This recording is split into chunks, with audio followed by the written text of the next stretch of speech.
Армысыздар көрермен қауым. Қалалық кітапхана ұжымы жастардың арасында өте көп іс-шаралар атқарады. 21 ғасыр мәдениеттің, ғылым мен білімнің ғасыры. Бар білімнің қайнар көзі кітапхана деп елбасымыз айтқандай, әрбір адамзат рухани тәрбиенің негізін кітапханадан алары сөзсіз. Себебі біз ананың ақ сүті арқылы бойымызға ана тіліміздің құдіретін сіңіретін болсақ, кітап оқыту арқылы жастардың ойлау, армандау көкжиегін дамытамыз, ғылым мен білімге деген қызығушылықтарын оятамыз. Жастар болашаққа апаратын алтын көпір дейді дана қазақ. Олай болса, жастар айқын мақсатпен жігерленіп, тек қана алға ұмтылуы қажет. Осындайда белгілі ақын Мағжан Жұмабаевтың арыстандай айбатты, жолбарыстай қайратты, қырандай күшті қанатты, мен жастарға сенемін деген өршіл, намысты, биік рухты сөзі еске оралады. Рахат осы толқын студиясының ізбасары болып жүр. Рахаттың тырнақалы туындыларына қарап, әдебиетке тәй-тәй басқан алғашқы қадамдары сіздерге бүгін куә болып қуанасыздар деген үміттеміз. Ал енді сол сөз кезегі Рахаттың өзінде. Өзіңді жақынырақ таныстырып, туған өскен жеріңді қай мектепте оқыдың, сүйікті кітабың туралы, шығармашылық жолға қалай келдің, осы туралы өзің біраз айтып берсек. Мен өзім Қостанай облысы, Әулиекөл ауданы Үшқарасу ауылында дүниеге келдім. Үшқарасу ауылында өте атты үлкен ауыл болмаса да, өзімнің жүрегім мен көңіліме жақын. Әрбір адам үшін туған жер, ол бір ыстық болады, өзіне. Айта кетіп болсам, жалпы балалық шағым сол Үшқарасу ауылында өтті десем болады. Осы балалық кез, көп жағдайда осы қалада болдым. Мәрия Хақижанның нөмір 26-да кетті, Мәрия ағамыз Шадырағында университетте білім алған болатын. Осы мен шығармашылығымның кезі шыны осы мектеп кезінде болып деп айтуға болады. Жалпы өзім жеке өмірімді айта кететін болсам, әжем және артынан іні қарындастарым осы көп жағдайда мен шығармаға келуіме, осы ізденіске, тәрбиеме байланысты көп жағдайда осы ата-анамды және әжемді көптен тартып жүрдім. Сол кісілердің арқасында әжемнің ертегілерді тыңдап, айтқан ақылдарын естіп, ұят болады деген секілді әртүрлі тәрбиесі, қазақтың қандай сіңірген тәрбиесі бар ғой, ұят болады, обал болады деген секілді, ала жігін аттама деген секілді ойына сіңіріп өскендіктен менде қазақ тәрбиеден асып ешқайда оралдым. Шығармашылық жолы осылай сөйлесім бар. Жалпы енді шығармашылық жолы ойласа айта кеткендей, ішінде жаңа 10-шы сыныпта, 10-шы сыныпта болып деп айта аламын. Себебі қазіргі таңда көбінесе шығармашылыққа емес, өзінің кәсібилікті көп жағдайда назар аударып жүргендердің. Жалпы мектеп кезінде әртүрлі өлең шығарып, әртүрлі сайыстарға қатысып, өзім бәрін сынаған болатын. Сол баптың арқасында көп жағдайда осы облыстық республикалық деңгейде жүлделі болып жүрдім. Сол себепті осы қазіргі таңда енді көп жағдайда осы кәсіпті мамандық бойынша жұмыс істеп жүрдім. Рахат, енді тағы сұрақ туындап тұр, осы өлең жазуға ең бірінші рет ойланған еді. Өлең жазуға көбінесе осы ең алғашқы осы 2-ші сыныпта Үшқарасу ауылында бізге бастауыш сыныптан беретін Менсу апайымыз болды. Сол кісіге арнап бір сый тарту ретінде туған күніне арнап, туған күні дей ма, ұстаздар күніне байланысты бір әйтеуір сол ұстазымызға қуантуымызбен сол себепті ең алғашқы туындым сол кісіге арналып болды. Сол кісіге арнап қуанту мақсатында. Себеп болып тұрғаны. Сол болды. Содан бастап, 2-ші сыныптан бастап, ақырындап шала жаса болса да, әйтеуір бір өлеңдер шығартып, өлеңдеуін келіп түсті, бірақ оны бастауы сол болды. Бастауы сол болды. Түсінікті. Рахат, енді міне естіп жатырмыз, көріп жатырмыз, республикалық абай оқуларының байқауына қатысқан екенсің. Осы байқауға өзіңнің бір өлең жолдарымен таныстырыпсың.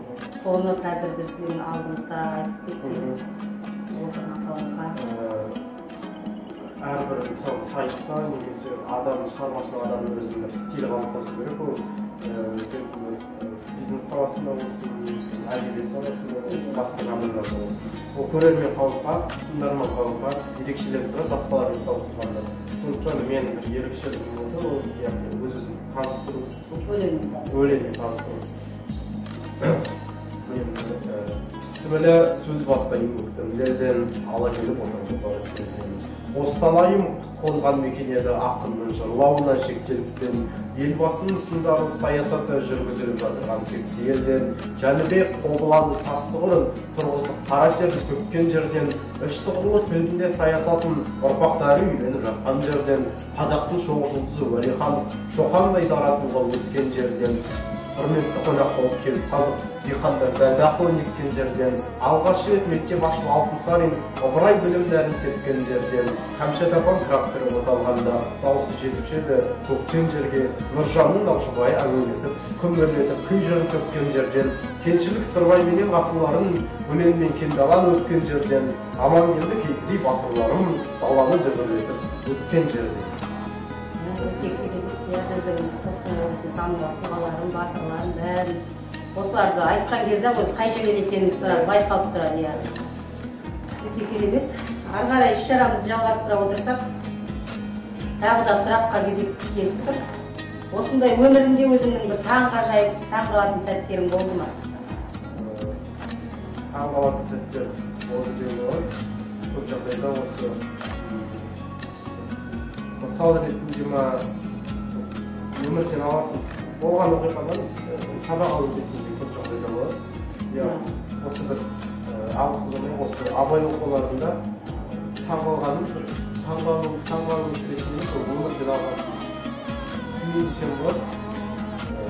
Автобуста осы бара жатқан кезде абай оқуларында бір үш номинация бойынша олардың абай өлеңдерін оқу, абайға шығарған өлең оқу және де абайдың әндерін айту. Сол ән айту кезінде Қарағандыдан бір жігіт болатын, көп жағдайда сол жігіт өте қатысы бір өлең жақсы айтады, дауысы жақсы болады. Абай оқуларына қатысты. Сол кезде автобуста бір әудемейді қазақ жоқ дейді, сол кезде бір өлең айтып бір жарыс ретінде де болған жоқ. Бір өздерін таныстыру ретінде ғой. Сол кезде сол жігіт өлең айтып мақтаған кезде ол жігіттің арқасы бар екен, өлеңді айтып жатқан кезде тамағы үзіліп тамағы қарылып қалды да, дауысы көп жағдайда шықпай қалды. Сол кезде ол жүлдесі қалды ол жігіт.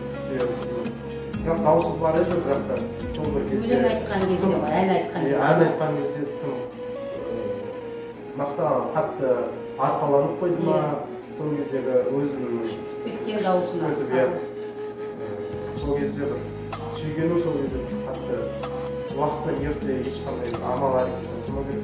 Және де әр нәрсе өзінің уақытымен болатын. Соған көзімде таңғалған. Өте дұрыс. Енді бір тағы бір қызық сұрақ болып тұр. Мектепте қай пәннен көп екілік алатын? Ондай жағдайлар болған шығар. Кей кезде дайындалмай барғанда да жаман оққан, жақсы оққанға қарамайды. Екі алу деген. Жалпы өзім сабақты 4-5-ке оқысам да орыс тіліне қатты қиналатын. Орыс тілі, ағылшын тілі сабақтарда. Көп жағдайда гуманитарлық бағытта болғаннан кейін осы орыс тілі 10 сыныпқа дейін осы орыс тілінен қашып қалып жүріп, апайларынан көрген кезде ұрсатын. Сосын 10 мен 11 сыныптың арасында Рашида дейтін апай болды. Сол кісіге көптен көп рахмет айтамын. Сол кісі ұрысса да, қанша жерде сөгіп тастаса да, әйтеуір орыс тілін біліп шықты. Хотя грамматикасын жалпы еркін тілде сөйлемесек те қалай дұрыс жазу керек деген көптен көп.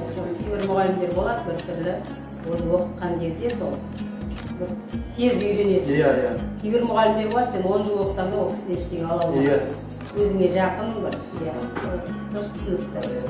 Орыс тілінен қиналған екенсің. Жақсы көретін ұстаздарың туралы айтып өтсек.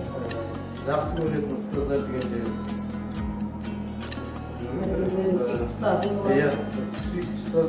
Көп жағдайда мысалы апайлар қатып қойып жүрмін, алайда осы өлеңдермен сусындатқан барлық ұстазымыз сусындатқан ғой, жанымызға жақын осы жаңа айтып кеткен ғашықтар ғой.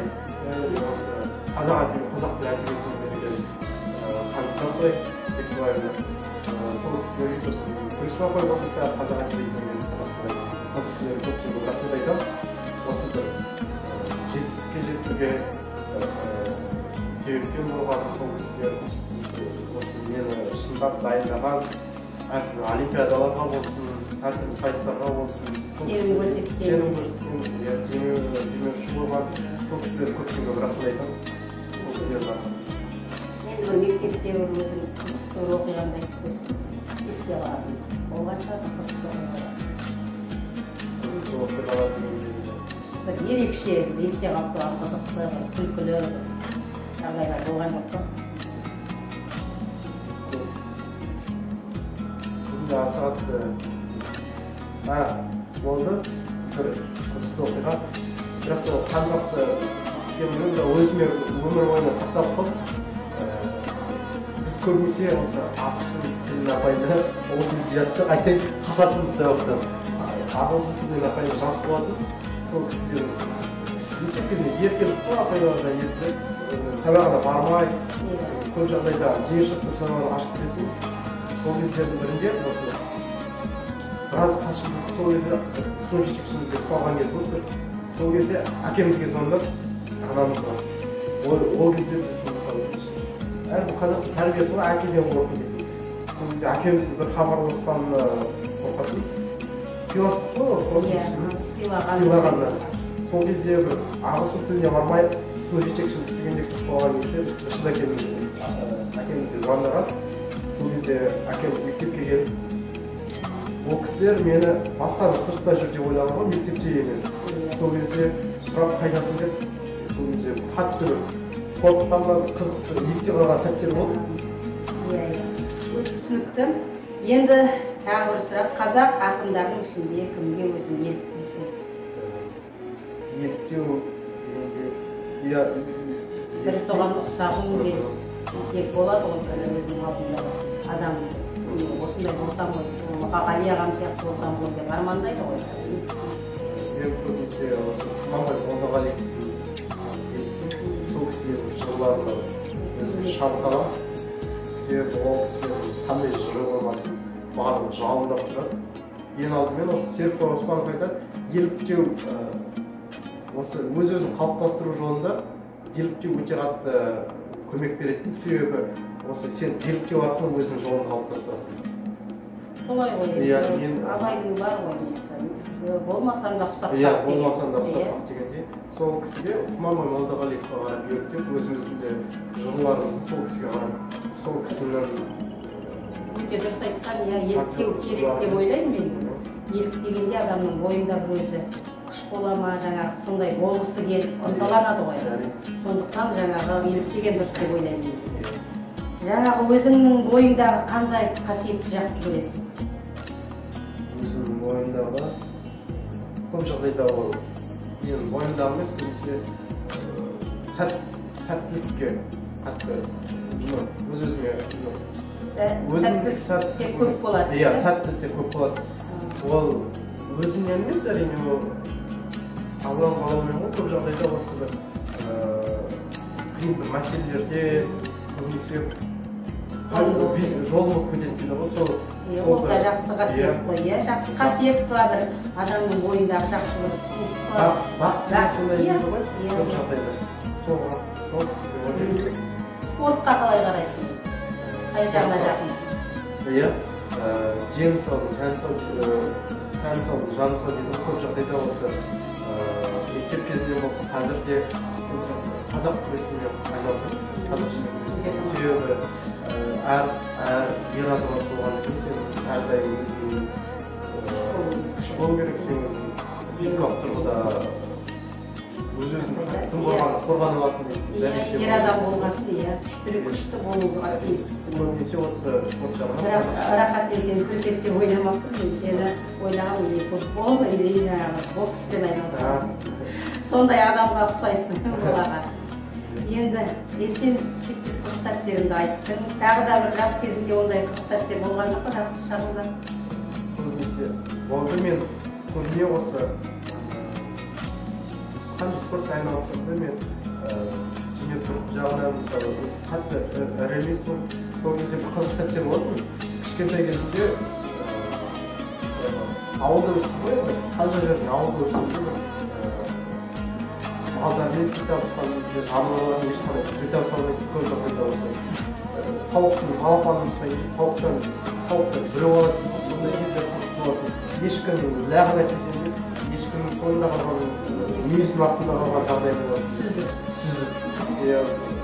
Мысалы ауылда әкелеріміз ат көріністайтын сол кезде бұқалардың сүзгеннен қалған жағдайларын амандаған болатын.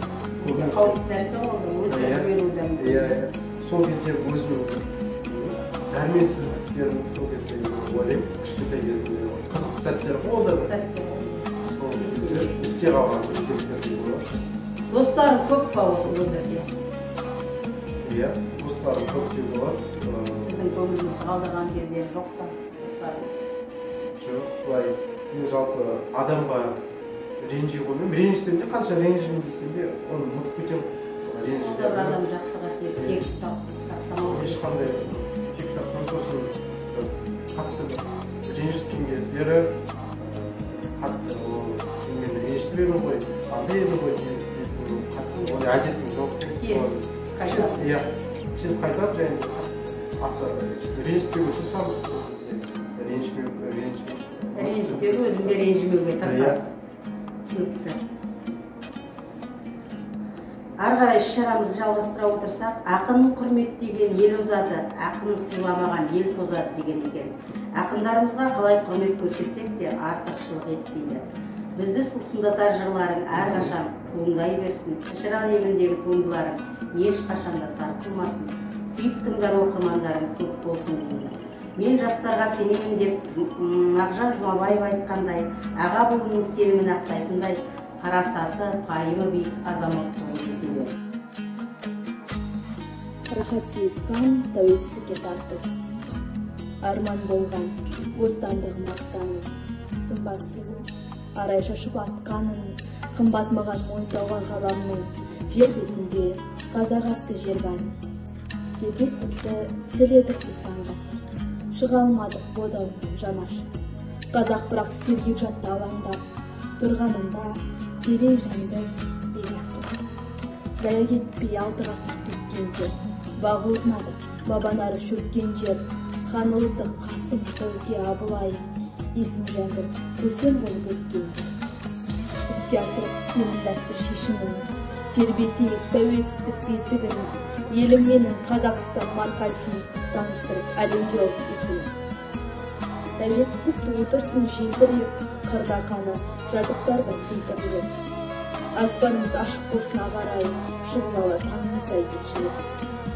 Жарығы жанып, аспандағы жұлдыз үміт, берекелі, өрнектелі бақ қызым, менің елім байсалқыда бақытты тілінің жарқырасын нұр жүзі. Кездесуімізде Рахаттың шығармашылығы жайлы анкетаны толықтай бердік деп ойлаймыз. Осы жоба бойынша біздің кітапханамыздың қабырғасында 2 іс-шара ұйымдастырылып, мамыр айында Рахаттың өлең жолдарына арналған кітап шығарылады. Рахат, бүгін біздің іс-шарамызға қатысып, өзіңнің шығармашылығың жайлы айтып таныстырғаның үшін саған көптен көп рахмет. Саған жылы жүрек, таусылмас қайрат, нұрлы ақыл тілей отырып, қаламыңнан туған жыр жолдары ешқашанда таусылмасын деп іс-шарамызды аяқтағымыз келеді. Еліміз аман, жұртымыз тыныш болсын. Келесі кездескенше аман сау болайық.